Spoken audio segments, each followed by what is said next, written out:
Well, more speculation has been raised on the reasons for NATO's intervention in Libya. And as RT's Laura Emmett reports, the organisation may have been trying to prevent Gaddafi from burying the American buck.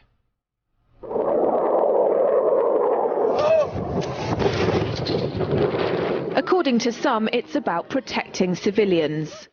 We must not tolerate this regime using military force against its own people. Others say it's about oil. The only reason they're interested with Libya is about the oil. You think we'd be in Iraq if the major export there was broccoli? But some are convinced intervention in Libya is all about currency, specifically Gaddafi's plan to introduce the gold dinar, a single African currency made from gold, a true sharing of the wealth. It's one of these things that you have to plan almost in secret, because as soon as you say you're going to change over from the dollar to something else, you're going to be targeted. There were two conferences on this, one in '96 and another one in the year 2000, called the World Mataba Conference, organized by Gaddafi. And everybody was interested. I think most countries in Africa were keen. Gaddafi didn't give up. In the months leading up to the military intervention, he called on African and Muslim nations to join together to create this new currency that would rival the dollar and euro. They would sell oil and other resources around the world only for gold dinars. It's an idea that would shift the economic balance of the world. Countries' wealth would depend on how much gold they have, not how many dollars they trade. And Libya has 144 tons of gold. The UK has double that, but 10 times the population.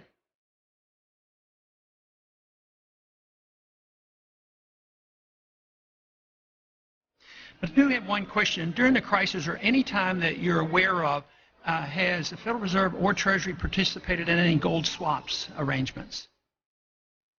The Federal Reserve does not own any gold at all. We have not owned gold since 1934. The Federal Reserve does not own any gold at all. We have not owned gold since 1934. The Federal Reserve does not own any gold at all. If Gaddafi had an intent to try to reprice his oil or whatever else the country was selling in the global markets and accept something else as a currency, or maybe launch a gold dinar currency, any move such as that would certainly not be welcomed by the power elite today who are responsible for controlling the world's central banks. So yes, that would certainly be something that would cause his immediate dismissal and the need for other reasons to be brought forth for removing him from power. It's happened before. In 2000, Saddam Hussein announced Iraqi oil would be traded in euros, not dollars. Sanctions and an invasion followed. Some say because the Americans were desperate to prevent OPEC from transferring oil trading in all its member countries to the euro. The UK's gold is kept here in a secure vault somewhere in the depths of the Bank of England. As in most developed countries, there's not enough to go around. But that's not the case in places like Libya and many of the Gulf states. A gold dinar would have given oil-rich African and Middle Eastern countries the power to turn around to their energy-hungry customers and say, sorry, the price has gone up and we want gold. Some say the US and its NATO allies literally couldn't afford to let that happen. Laura Emmett, RT, London. President Obama unequivocally putting Muammar Gaddafi on hold in a phone call to German Chancellor Angela Merkel. The president said Gaddafi was using mass violence as his only means of staying in power. That Gaddafi had lost legitimacy, and for the first time, that Gaddafi should leave now. And late last night, the White House rolled out new sanctions against Libya, blocking bank accounts and freezing the assets of Gaddafi, his regime, and Senior and his children. The president had held back on calling for Gaddafi to step down until U.S. citizens were safely out of the country. Today, the president intensified the pressure. Ross. Joel Brown at the White House. Well, right now, diplomats the world over are scratching their heads on how to manage the situation in Libya. And on top of sanctions, Colonel Gaddafi now faces the possibility of a no-fly zone over his country. British Prime Minister David Cameron said he would work with his allies on preparations for such a plan and would not rule out the use of military assets. At the same time, the United States is also repositioning its naval and air forces around Libya. The BBC's diplomatic correspondent James Robbins is following that part of the story. These extraordinary pictures, apparently from the town of Misrata, suggest the scale of violence in parts of Libya as ground is fought over. And these images are thought to come from the same town, as Colonel Gaddafi's regime is squeezed both by the scale of rebellion and increasing global pressure on him to give up now. First, the diplomatic pressure. How are you? Nice to In Geneva, foreign ministers focused on newly announced European Union sanctions. They're important because 85% of Libya's energy exports are to Europe. Hillary Clinton said no military action was pending, but at Westminster the Prime Minister made clear the option of enforcing a no-fly zone over Libya is being worked on. We do not in any way rule out the use of military assets. We must not tolerate this regime using military force against its own people. And in that context, I've asked the Ministry of Defence and the Chief of Defence Staff to work with our allies on plans for a military no-fly zone.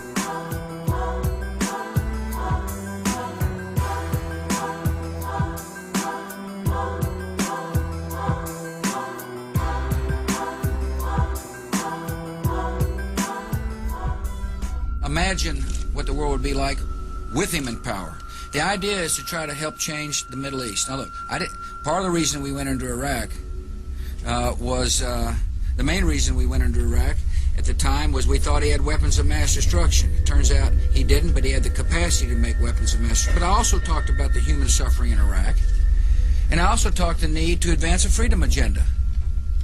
And so my answer to your question is that imagine a world in which Saddam Hussein was there, stirring up even more trouble in a part of the world that had so much resentment, so much hatred, that people came and killed 3,000 of our citizens. You know, I've heard this theory about, everything was just fine until we arrived, and then, kind of stir up the hornet's nest theory. It just doesn't hold water as far as I'm concerned. The terrorists attacked us and killed 3,000 of our citizens before we started the freedom agenda in the Middle East. What did Iraq have to do with what? The attack on the World Trade Center. Nothing, except for it's part of, and nobody's ever suggested in this administration that Saddam Hussein ordered the attack. We must not tolerate this regime using military force against its own people. And in that context, I've asked the Ministry of Defence and the Chief of Defence Staff to work with our allies on plans for a military no-fly zone. But reviving an Iraq-style no-fly zone and imposing it over Libya would take time. Huge questions have to be answered first. Under whose authority would it be imposed? The UN has so far ruled out backing military action in this crisis, and NATO is only in the very early stages of considering it. But financial pressure on the Gaddafi regime will build, slowly but steadily. It's now estimated that 80% of Libya's oil fields are in rebel hands. Over time, Colonel Gaddafi will run out of cash. It's fundamentally important. There really is nothing else in the economy apart from oil, which is why I think that the international oil companies will be invited back by the next regime when it takes over. The greatest pressure on Colonel Gaddafi is internal, from his own people. He's lost large parts of his country to the rebellion, with the east of the country fully in opposition hands. Libya's second city, Benghazi, was the first to fall. There's been fierce fighting at Misrata, particularly to control the airbase. There are towns outside Tripoli which remain in the hands of Gaddafi loyalists, including Sirte, Colonel Gaddafi's birthplace. But the focus is still on the capital itself. Tripoli is home to around 1.7 million people out of a total population of 6.4 million. And it's still the command centre for up to an estimated 10,000 armed forces thought to be loyal to Gaddafi. Libya's Colonel Muammar Gaddafi has warned that his people will fight back if world powers try to enforce a no-fly zone over the country's skies. Gaddafi told Turkey's TRT channel that the West only wanted to take action so it could seize control of Libyan oil. He also claimed that if he stepped down, it would leave a power vacuum to be filled by Al-Qaeda. We are the ones preventing Al-Qaeda from taking control, he said. They would drag the whole region into chaos.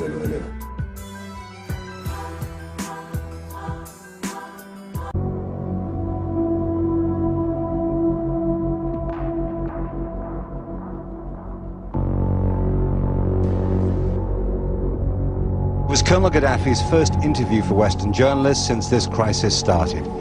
He agreed to see the BBC, ABC News from the United States, and the Sunday Times. He was fairly relaxed throughout the interview, which was held in a restaurant overlooking Tripoli port. He said the UN sanctions resolution against Libya was illegitimate. And then he was asked if he'd ever leave the country. As if anyone would leave their homeland, he said. In recent years, you've had a rapprochement with Western countries. You've had important Western leaders like Tony Blair coming here. But now there are Western leaders who are queuing up to say that you should go. Do you feel a sense of betrayal about that? Of course it's betrayal, he said. They have no moral. Mr. Gaddafi said, we didn't understand the Libyan system. No, I understand the system that you have here. But internationally, you're regarded You don't as understand the system here. No. Don't say I understand. You don't understand. And the world don't understand the system here. The popular system here. The authority of the people. You don't understand it. But how do the people show their authority then? Because some who've gone out onto the streets to protest say that your people have shot at them. No demonstration at all in the streets. أنت شفت مظاهرات? Did you see demonstrations? Yes, I have, yes. Where? I saw some today. I saw some in Zawiya. Yesterday I saw demonstrations. Are they supporting us? No, they're not supporting They us. are not against us. Some were against you and some were for No, no one against us. Against me for what? Because I am not president. They love me, all my people with me. They love me all. They will die to protect me, my people. If you say they do love you, then why are they capturing Benghazi and they say they're against you there? Why are they in... It is Qaeda, it is Qaeda, it is Qaeda, not my people, it is Qaeda. Al-Qaeda? Qaeda, yes. They came from outside. So they're the people pulling down the posters and putting up the flag of the king? It's Al-Qaeda, he said. They went into military bases and seized arms, and they're terrorizing the people. The people who had the weapons were youngsters. They're starting to lay down their weapons now as the drugs Al-Qaeda gave them wear off.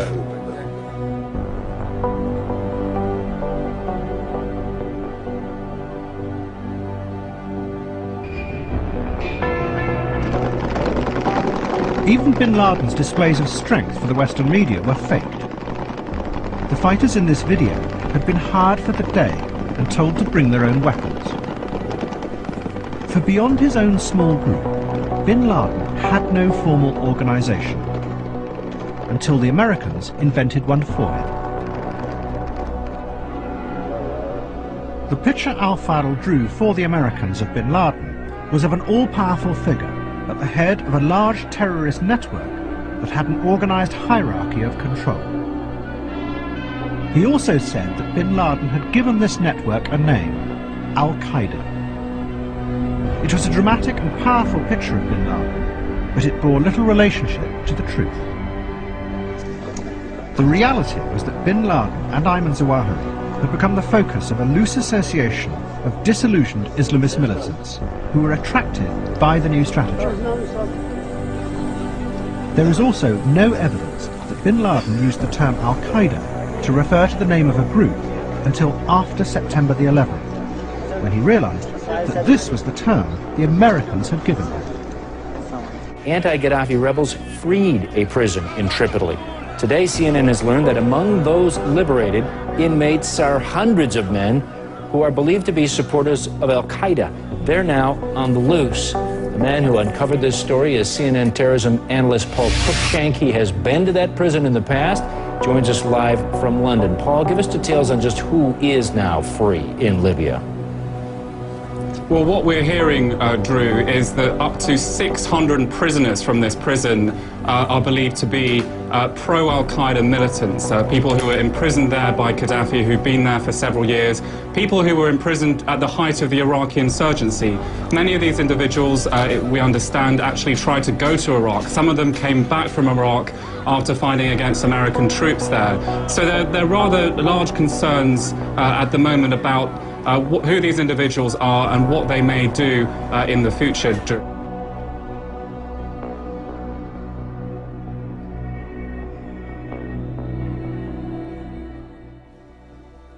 US President Barack Obama called on Muammar Gaddafi to stop the bloodshed and fighting in Libya, as rebels and forces loyal to him continue to clash on Monday. Although it's clear that Gaddafi's rule is over, he still has the opportunity to reduce further bloodshed by explicitly relinquishing power to the people of Libya and calling for those forces that continue to fight to lay down their arms for the sake of Libya. While rebels search Tripoli for Gaddafi, some forces loyal to the autocratic leader fiercely continued the fight. Obama said the United States would be prepared to offer Libya support and provide humanitarian aid to the wounded. I've directed my team to be in close contact with NATO as well as the United Nations to determine other steps that we can take.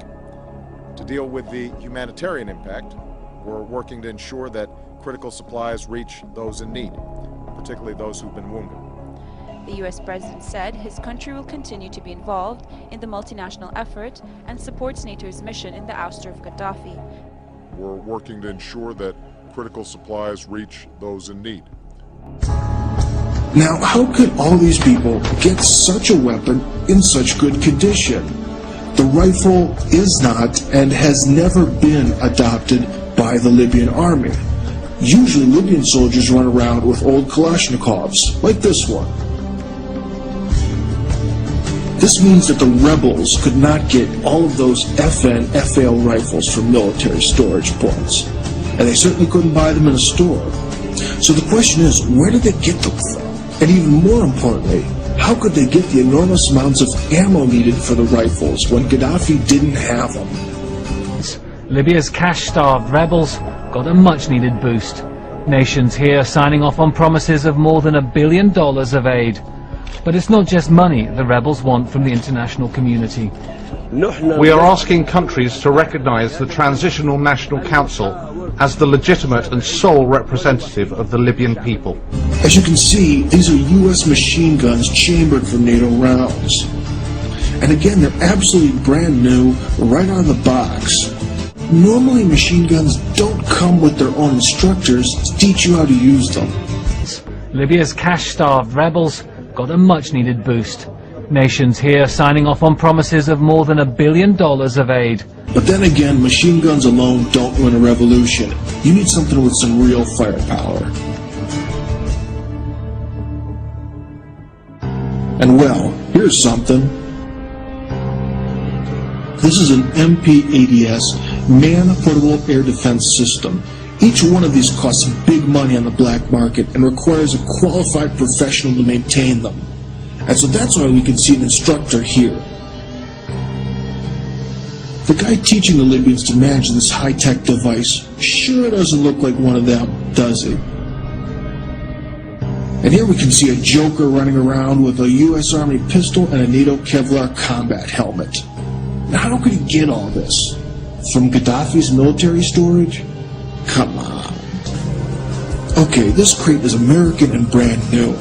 I think you could realize that by now. Well, we can see a lot of brand new NATO weapons.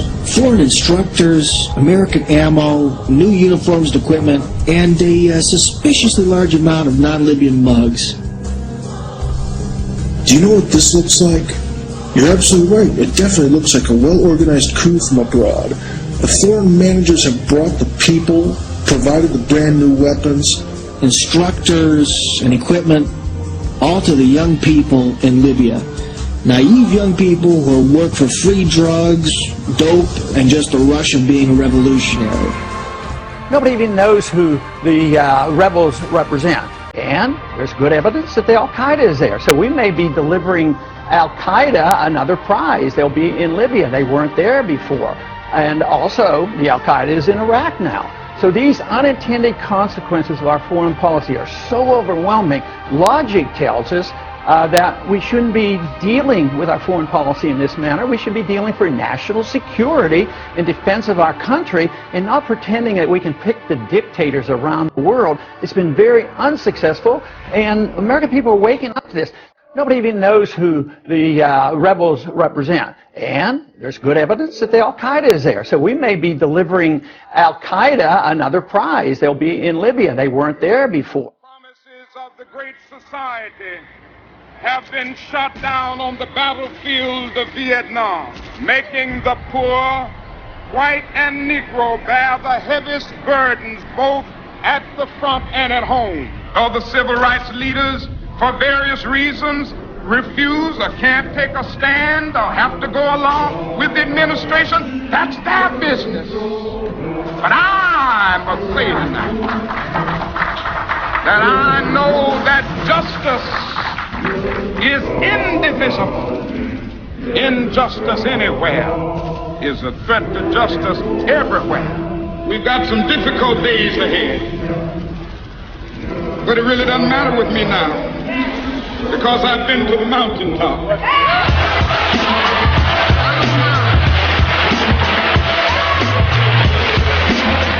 Like anybody, I would like to live a long life. Longevity has its place.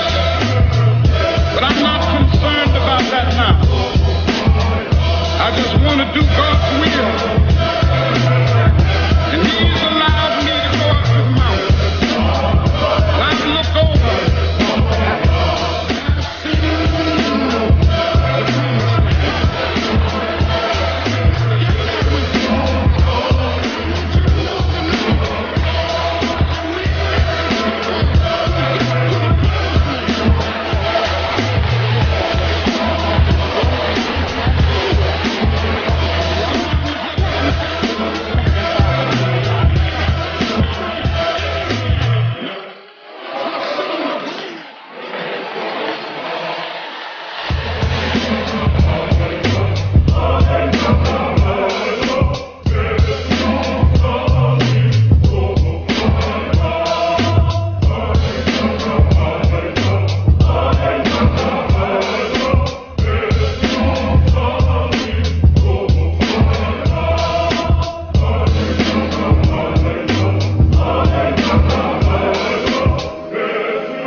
Because you are in dreaming. No one can kill Muammar Gaddafi. All Libyan will Muammar Gaddafi. We invited the foreign media to come to Tripoli and to Libya and to see and to watch and to send their reports to their channels. We noticed that the administration or management of their channels selected what they want from these reports and eliminate or delete what does not serve their purposes. Which is why people here are angry. Mohammed's taken a few days off from his work as an engineer to join the throngs of Gaddafi supporters in downtown Green Square. They're hiding this. They're hiding this. What's going on now? Okay, all the people are here. Just, of course, yes, just to be supportive for our leader Muammar Gaddafi. Okay, and they want to hide this. But, say analysts, it's not just what's being hidden; it's also what's actually being said. What we're getting is a pro-U.S., pro-Pentagon, one-sided picture of a situation which fills the media with the idea that there's freedom fighters involved in Libya and that there's a government regime that's been an atrocious terrorist government for the since 1970, roughly. This is nonsense. Here, the Jazeera, you say I'm not in Tripoli, maybe I'm in Afghanistan, maybe I'm in Iraq. The war is clearly not in Tripoli. And just as clearly, Western media has been a little too quick to write off Gaddafi. Holislia, RT, Tripoli.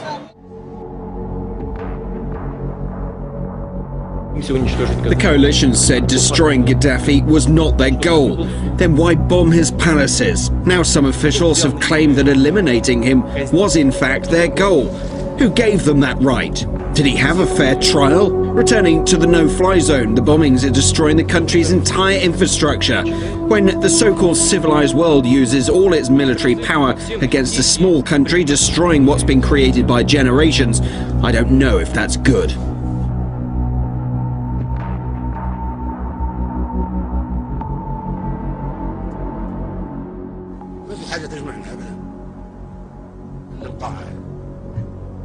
تجي قوة أجنبية تحتل دولة عربية وتشنق قرايصها وإحنا نتفرج عليهم ونضحك.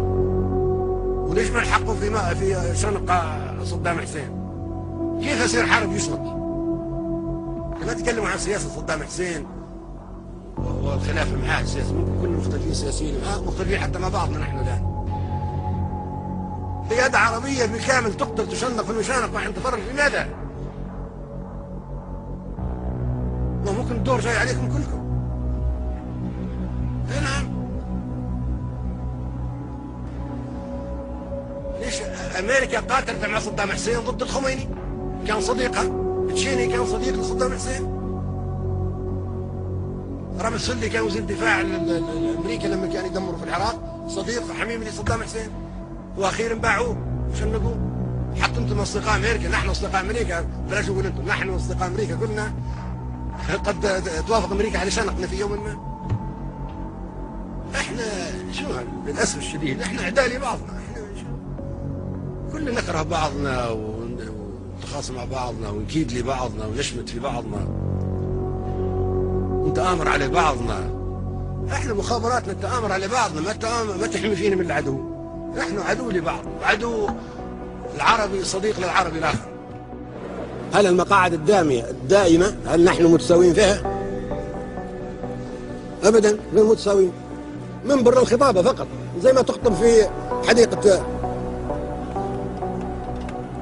Gaddafi upstaged Obama's 40-minute speech by speaking for an hour and a half, delivering a scathing attack from the podium against the world body. It was as if fireworks went off. Seriously, what he said was that the UN, the world body, has failed to intervene or prevent 65 wars since the inception of the UN in 1945. Now, as Gaddafi spoke from the podium, he was holding a copy of the UN Charter in his hands, waving it ferociously, and he was saying that the UN right now is not a democratic institution because it's really the Security Council that holds the power, particularly 5 veto-wielding members of the Security Council that hold the power. He said that the power needs to be held by the General Assembly. He said that's what would make this international body more democratic. And what he said that actually shocked everybody that was watching his speech was that the Security Council should instead be called the Terrorism Council. And we should not accept any resolution taken by the Security Council according to its composition right now. We were under trusteeship, we were colonized, we are independent, and now we are here to decide the future of the world in a democratic way that will maintain world and peace security. All people, small and big, are equals.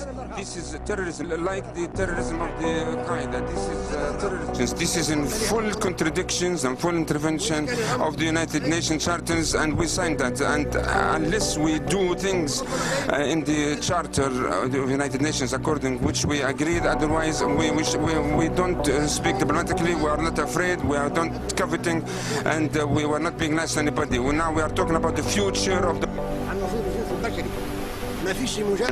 There is no hypocrisy, no diplomacy, because it is a decisive and important vital matter.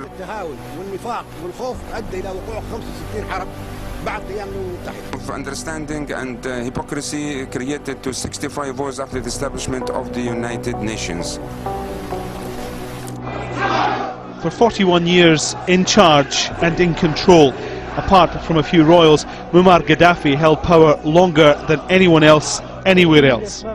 Even in the last few days, his country facing attacks from an international alliance, he was full of bravado, full of contempt for those who sought to end what he saw as a glorious rule to be hailed forever. If Tripoli was to burn, like Baghdad did, why would you allow for this to happen? How can you let Tripoli, which was beautiful and safe, how can you allow for it to be a place of destruction and be set alight? This should not happen. This must not happen. And joining us to talk more about the CIA's possible role in Libya from Washington, former CIA counterterrorism analyst Michael Scheuer. Michael, thanks for being with us this morning. You're welcome. So there are reports out, again, that the CIA is on the ground in Libya, contacting and vetting the rebels. Is this setting the stage to arm them? I don't think there's any other possible reason for it. And the president clearly has sent the agency in to find out who he is supporting and to see what kind of material, human material, we would have to work with if the president decided to arm and train these people over the longer term. Yeah, and you're concerned about this prospect. You think it could become another Taliban situation for the U.S. What, in your mind, is the worst-case scenario here? Well, Libya has been very strong in sending young men or having its young men go overseas to fight in Islamic insurgencies in the Balkans, in Chechnya, Afghanistan, especially Iraq, when the height of the fighting was there.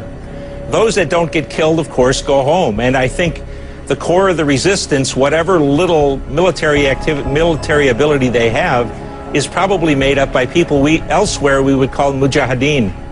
And so it's a dicey proposition to be getting involved with this. I'm not sure that the opposition, if it takes power, is going to be much better than was Gaddafi. But that's why you need to have the CIA, I presume, in there vetting, as we said, who are these people, who are the elements that are funding them or supporting them, who are the politically the most palatable and the least palatable among them. The White House saying that no decision has been made. I have a question for you as a CIA veteran, I guess. I mean, the fact that we even know about this, is that unusual? I mean, should we just assume that the CIA in this sort of a situation would, of course, be in there on the ground?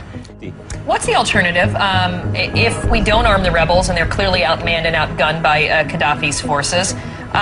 What's the better solution here? The better solution was, as Mr. Paul said, never go at all. This was none of our business. But I think what we're seeing is the string is playing out. We threatened Gaddafi and that didn't work. There's an arms embargo and an economic embargo. That didn't work. There was a UN resolution and that didn't work. Aerial bombing has continued and has impact, but it hasn't defeated him. Now we're at the stage where we're going to apparently try to train and arm the resistance. That takes a long time. I don't know if we have that time against Gaddafi. What we're seeing is the president putting himself into a corner where his only option is ground troops. But that's something that is that's something that no one says that they want to do in this administration. I mean, they simply don't want to do that. They want they don't. Well, the choice may come down to admitting that it was a mistake and being defeated in the sense that Gaddafi survives, or putting ground troops in. Nations are a lot like people. They don't like admitting to mistakes. And maybe they don't want to put them in, but when it comes down to looking defeat in the face, I wonder. In the Muslim world, this is Americans killing Muslims again, and it looks like it's for oil. He said, I just got this down from upstairs, meaning the Secretary of Defense's office today, and he said, this is a memo that describes how we're going to take out 7 countries in 5 years, starting with Iraq and then Syria, Lebanon, Libya, Somalia, Sudan, and finishing off Iran. You must remember, dear people of America, that whenever government wants you to think and act in a certain way that would bring justification to an action that they are already planning to make, they must make the person that they hate a boogeyman. يعني يجاوبون على السؤال اللي حاير، لماذا العراق؟ شو السبب له؟ بن لادن عراقي؟ ما هو عراقي، اللي هربوا نيويورك عراقيين؟ ما هم عراقيين. اللي هربوا البنتاغون عراقيين؟ ما هم عراقيين. في أسلحة دمار شامل عند العراق ما عنده. Saddam has perfected the game of cheat and retreat and is very skilled in the art of denial and deception. This is a regime that has already used poison gas to murder thousands of its own citizens on Saddam Hussein's orders. This is a man who has attacked his neighbors twice, who represses his own people. He used chemical weapons both against the Kurds and against the Iranians during the 1980s. Who is continuing to develop weapons of mass destruction. He's launched ballistic missiles against 4 of his neighbors over the years. Who's tried to assassinate a former American president. This is a man of great evil. يد عربية بالكامل تقتل تشنق في مشانق بعد تفرج لماذا؟ ممكن الدور جاي عليكم كلكم. نعم. ليش امريكا قاتلت مع صدام حسين ضد الخميني؟ كان صديقها. تشيني كان صديق لصدام حسين. رامز سلي كان وزير الدفاع الامريكي لما كان يدمروا في العراق، صديق حميم لصدام حسين. واخيرا باعوه وشنقوه. حتى انتم اصدقاء امريكا، نحن اصدقاء امريكا، بلاش اقول انتم، نحن اصدقاء امريكا كلنا قد توافق امريكا على شنقنا في يوم. Saddam Hussein is a homicidal dictator who is addicted to weapons of mass destruction. Intelligence sources indicate that Saddam Hussein has ordered that scientists who cooperate with UN inspectors in disarming Iraq will be killed along with their families. The charter states that we, in the preamble, I mean, that we are, that we shall not resort to the military force unless it is a common interest. 65 wars broke out after the establishment of the United Nations and after the establishment of the Security Councils, and after this establishment, 65, and the victims are millions more than the victims of the Second World War. Are these wars and the aggressions and the force that was used, the power in the 65 was in the interest of the common interest of all of us? No, it was in the interest of one country or 3 countries or 4 countries or 1 country. What the CIA does is go into a country and move among the people that are dissatisfied to stimulate a revolt against a leader that they don't like because they want regime change. It will become anti-Western again if the West's hand is seen to be meddling. And there are already indications of that. Look at the British having sent an SAS team and MI6 agents into Libya. David Cameron has been accused by some people within the government of trying to orchestrate regime change across the Arab world. Is this something that you agree with? Of course. With France. Of course. It's very obvious. It's very obvious. Has Gaddafi used the oil money to build Libya? Yes. Did Gaddafi use oil money and discover water under the Sahara Desert and brought that water to the surface and brought water from Benghazi all the way to the border almost of Tunisia? Did he impose farming in the desert so that they could feed their own people? Yes. Are there billions of dollars that he's spending building homes, building apartments for his people? Yes. So something is under this. And so when America, England, France, 3 imperialist powers want to destabilize that country, is it that you're so concerned? You are hearing rumors, false reports. Please take your camera tomorrow morning, even this night. Go to every city in Libya. Everything is calm. Everything is peaceful. The point is there is a big gap between reality and the media reports. So is the unbalanced nature of the coverage. Rather than being impartial observers, some networks stop short of directing the protesters. But here the Al Jazeera crew is warming up the crowd in time for their next live report. Footage we see on American and British channels looks fake. They create an illusion of military action. Where are the aircraft? Where are the bomb raids? Where is the destruction and casualties we hear so much about?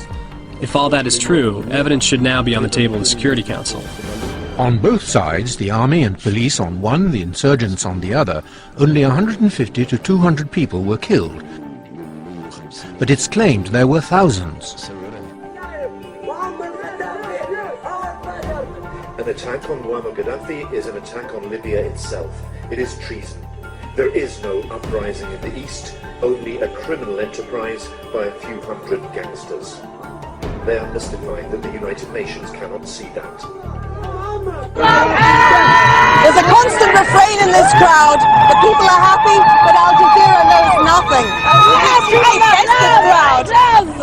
Well, the reports of Libya mobilizing its air force against its own people spread quickly around the world. But Russia's military chief says they've been monitoring from space, and the pictures tell a different story. According to Al Jazeera and to BBC, on the 22nd of February, Libyan government has inflicted airstrikes on Benghazi, the biggest city in the country, and on Tripoli. And according to Russia's military, they have not registered any of those airstrikes. According to them, the pictures show that nothing of that sort has been going on the ground. Now, the tough new sanctions and Gaddafi's increasing isolation are based on allegations that he has ordered airstrikes, bombing of civilian protesters. We have seen no evidence of that yet, and the Gaddafis strongly deny it. Are there any conditions under which you would support foreign military intervention in Libya? Facts, that's all. Only facts on the table of the UN Security Council saying that weapons were used against peaceful civilians in Libya. You know, we told them, the British and the French, we did challenge them. We told them, send fact-finding mission to Libya. The thing is, we don't have any facts. We have reports from the BBC, CNN, and other media featuring some machine gunner firing his machine gun in the air. At the same time, we don't see any aircraft attacking. Instead, we see people applauding the gunner for looking so cool. If there were a real aircraft attack in progress, they wouldn't be applauding. The U.S. has reportedly asked Saudi Arabia if it can supply weapons to the rebels in Benghazi. The Saudis have been told that opponents of Gaddafi need anti-tank rockets, mortars, and ground-to-air missiles to shoot down Gaddafi's fighter bombers. We say we're concerned about things happening in Libya. Please note the following. The North African cell of Al-Qaeda is also concerned about what's happening in Libya. Do you think that's a coincidence? Americans themselves have estimated that Libya, especially the eastern part of the country, which is where the rebels have reportedly gained control, is home to a large number of jihadists. They make up a fifth of world jihadists. It's enough to say that one of the rebel leaders in northeast Benghazi was once Osama bin Laden's personal driver. The question here is whether the U.S. is going to end up putting weapons in the hands of radicals and destabilizing the region even more. Anti-Gaddafi rebels are growing more confident and are now focusing on capturing Tripoli.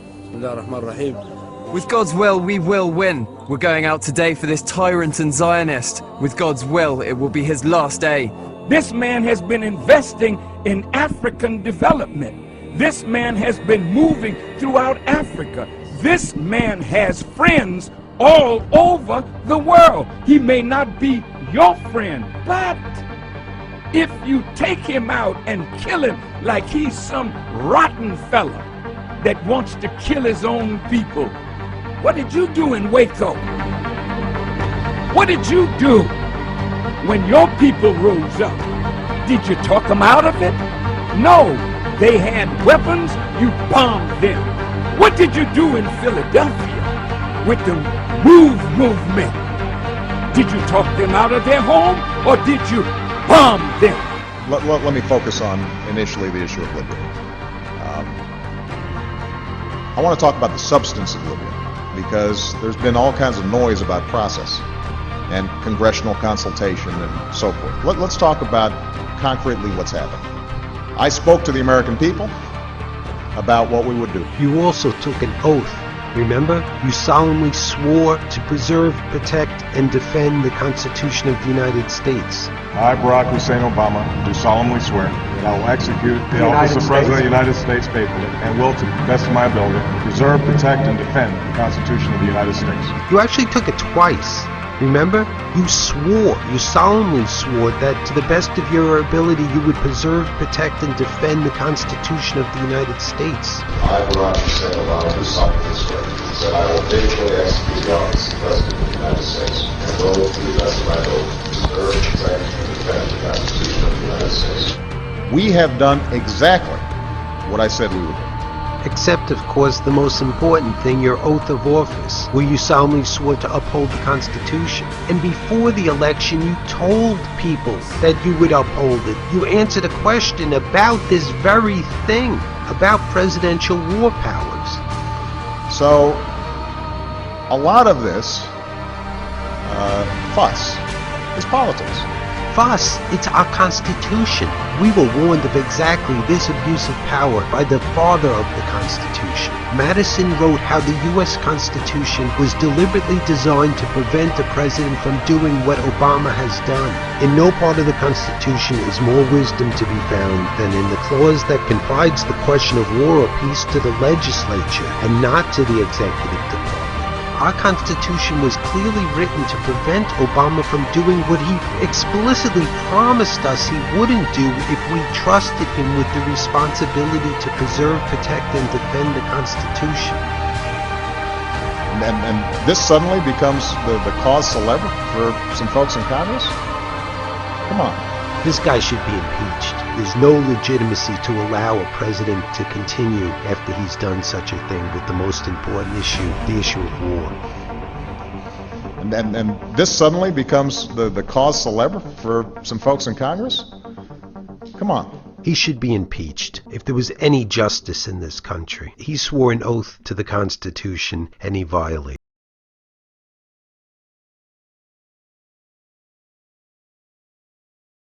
In the run-up to the war in Iraq, in the way the president and the vice president talk about Iran. Well, George Bush and Dick Cheney must hear, loud and clear, from the American people and the Congress, you do not have our support and you do not have our authorization to launch another war.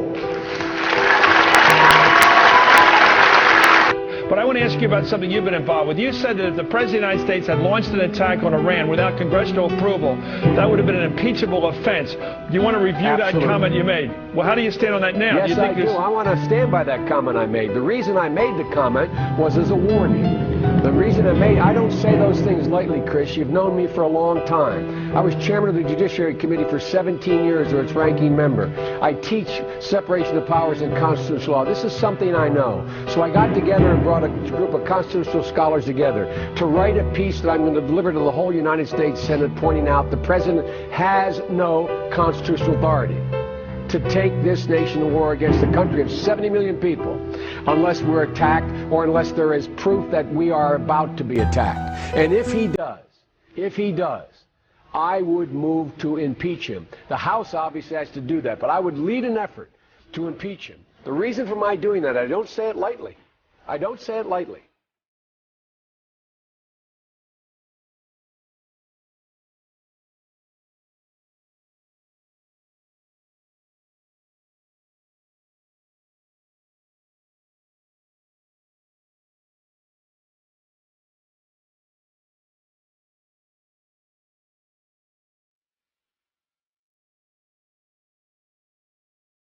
Just leave us alone. Well, I'm not going to leave you alone. I want you to get mad. I don't want you to protest. I don't want you to riot. I don't want you to write to your congressman because I wouldn't know what to tell you to write. I don't know what to do about the depression and the inflation and the Russians and the crime in the street. All I know is that first, you've got to get mad. You've got to say, I'm a human being. God damn it. My life has value. So, I want you to get up now. I want all of you to get up out of your chairs. I want you to get up right now and go to the window, open it, and stick your head out and yell, I'm as mad as hell, and I'm not going to take this anymore. ما فيه ديمقراطية هناك، بل هناك دكتاتورية لا تختلف أبدا عن دكتاتورية هتلر أو نابليون أو موسوليني أو جنكيز خان أو اسكندر إلى آخر الطغاة. انتخابات أمريكية طلع مواطن أسود أصله من كينيا أفريقي ومسلم وكان يدرس في مدرسة إسلامية في إندونيسيا اسمه أوباما، والناس كلهم صفقوا لهذه الشخصية في الوطن العربي وفي العالم الإسلامي وفي أفريقيا، واستبشروا بخير وصفقوا له وصلوا من أجله ودعوا له بالنجاح، وربما يكونوا قد دخلوا حتى في حملات التبرع الشرعية لتمكينه من الفوز في رئاسة أمريكا. لكن فوجئنا بأن أخانا وشقيقنا الافريقي الكيني الامريكي الجنسيه يطلع بتصريحات صدمت كل المؤيديه في العالم العربي وفي افريقيا وفي العالم الاسلامي. نحن نتمنى وربما تكون هكذا ان هي مجرد زي ما يقولوا في مصر كوزين انتخابي. هذه مناسبة انتخابية، ان كذبة انتخابية باش تعرفوا مهزلة الانتخابات، ان الواحد يكذب على الناس لكي يعطوه اصواتها، وبعد ياتي التطبيق وينجح يقولون لا هو انت وعدت بكذا بكذا، لا هذه دعاية انتخابية. شوفوا مهزلة، هذه ديمقراطية، لا هذه دعاية انتخابية. فاكرينها قد لكنها مضبوط، نضحك عليكم باخذ اصواتكم. ان شاء الله هي تكون هكذا مجرد دعاية انتخابية. لكن كونك هو يقول ان القدس ساعملها عاصمة الى الابد للاسرائيليين، هذا يدل على انه هو ان اخانا اوباما يجهل السياسة الدولية وما هوش مطلع على ملف الصراع في الشرق الاوسط.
shine on, making our faces many colors. Everyone is moving like waves make an ocean on and on. Everybody's singing, yes, this is happiness happening. La la la la la, la la la la la la la, la la la la la la la la la la la, la la la la la, la la la la la la,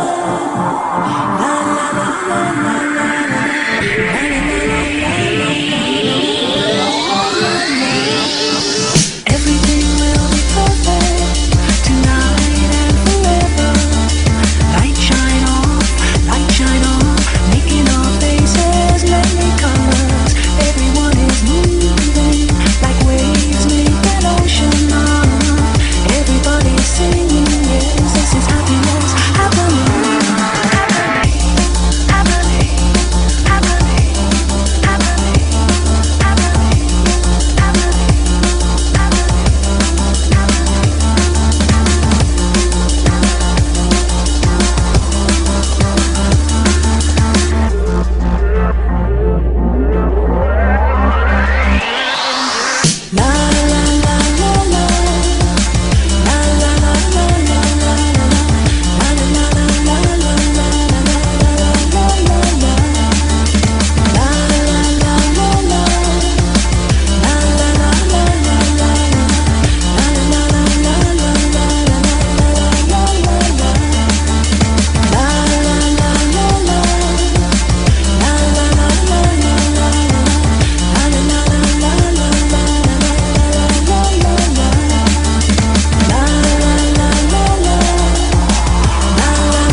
Everything will be perfect, will be perfect, will be perfect, will be perfect.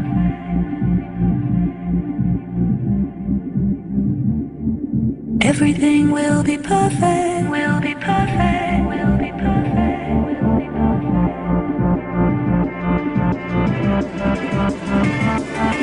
Everything will be perfect tonight and forever.